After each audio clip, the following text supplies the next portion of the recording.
The Grandmother by Alfred, Lord Tennyson. I and Willy, my eldest born, is gone, you say, little Anne?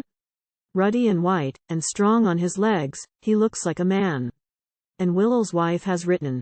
She never was over wise, never the wife for Willy. He wouldn't take my advice. 2. For Annie, you see, her father was not the man to save, hadn't a head to manage, and drank himself into his grave. Pretty enough, very pretty. But I was against it for one. But he wouldn't hear meŠand. Willy, you say, is gone. 3. Willy, my beauty, my eldest born, the flower of the flock. Never a man could fling him, for Willy stood like a rock. ŒHereĺs a leg for a babe of a week, says doctor, and he would be bound, there was not his like that year in 20 parishes round. Strong of his hands, and strong on his legs, but still of his tongue. I ought to have gone before him, I wonder he went so young. I cannot cry for him, Annie, I have not long to stay. Perhaps I shall see him the sooner, for he lived far away. Why do you look at me, Annie? You think I am hard and cold, but all my children have gone before me, I am so old, I cannot weep for Willy, nor can I weep for the rest. Only at your age, Annie, I could have wept with the best. For I remember a quarrel I had with your father, my dear, all for a slanderous story, that cost me many a tear. I mean your grandfather, Annie. It cost me a world of woe, 70 years ago, my darling, 70 years ago. 7. For Jenny, my cousin, had come to the place, and I knew right well that Jenny had tripped in her time. I knew, but I would not tell. And she to be coming and slandering me, the base little liar. But the tongue is a fire, as you know, my dear, the tongue is a fire. 8. And the parson made it his text that week, and he said likewise, that a lie which is half a truth is ever the blackest of lies, that a lie which is all a lie may be met and fought with outright, but a lie which is part a truth is a harder matter to fight. And Willy had not been down to the farm for a week and a day, and all things ЈeHereĺs half dead, thought it was the middle of May. Jenny, to slander me, who knew what Jenny had been? But soiling another, Annie, will never make oneself clean. And I cried myself well nigh blind, and all of an evening late I climbed to the top of the garth, and stood by the road at the gate. The moon like a rick on fire was rising over the dale, and whit, whit, whit, in the bush beside me chirruped the nightingale. 11. All of a sudden he stopped. There passed by the gate of the farm, Willy, she didn't see me, sand Jenny hung on his arm. Out into the road I started, and spoke I scarce knew how. YeHereĺs no fool like the old ones, it makes me angry now. 12. Willy stood up like a man, and ЈeHereĺs the thing that he meant. Jenny, the viper, made me a mocking courtesy and went. And I said, let us part. In 100 years it'll all be the same, you cannot love me at all, if you love not my good name. YeHereĺs. And he turned, and I saw his eyes all wet, in the sweet moonshine. Sweetheart, I love you so well that your good name is mine.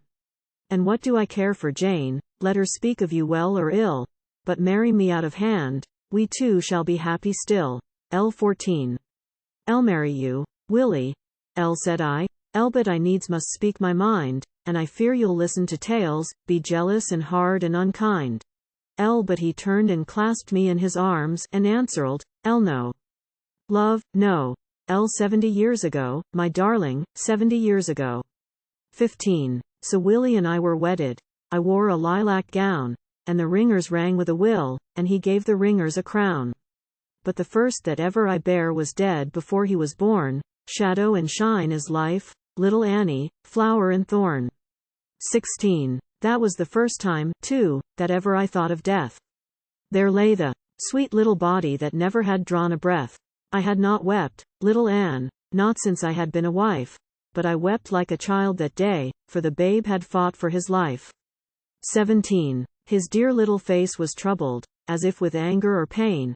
I ЈeHereĺs at the still little body's trouble had all been in vain. For Willy I cannot weep, I shall see him another morn, but I wept like a child for the child that was dead before he was born. 18. But he cheerled me, my good man, for he seldom said me nay. Kind, like a man, was he. like a man, too, would have his way. Never jealous not he. We had many a happy year. And he died, and I could not weeps me own time ɁHereĺs so near. 19. But I wishlet it had been wouldnĺs that I, too, then could have died. I began to be tired a little, and fain had slept at his side. And that was 10 years back, or more, if I don't forget. But as to the children, Annie, they all about me yet. XX. Pattering over the boards, my Annie who left me at 2, patter she goes, my own little Annie, an Annie like you. Pattering over the boards, she comes and goes at her will, while Harry is in the 5-acre. And Charlie ploughing the hill.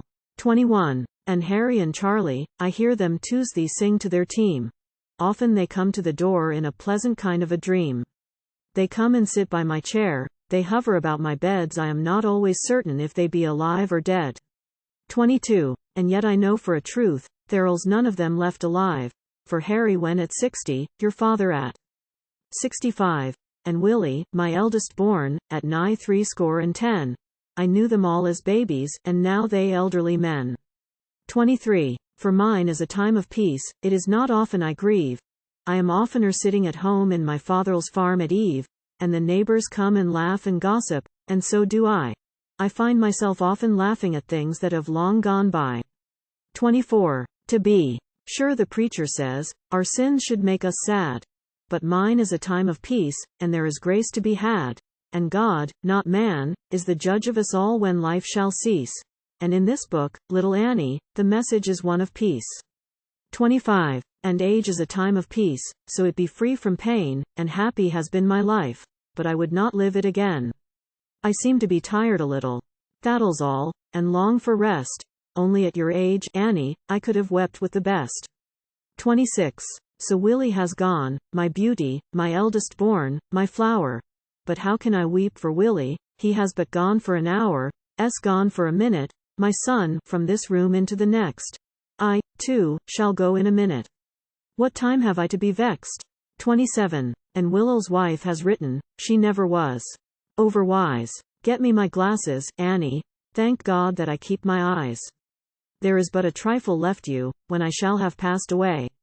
But stay with the old woman now, you cannot have long to stay.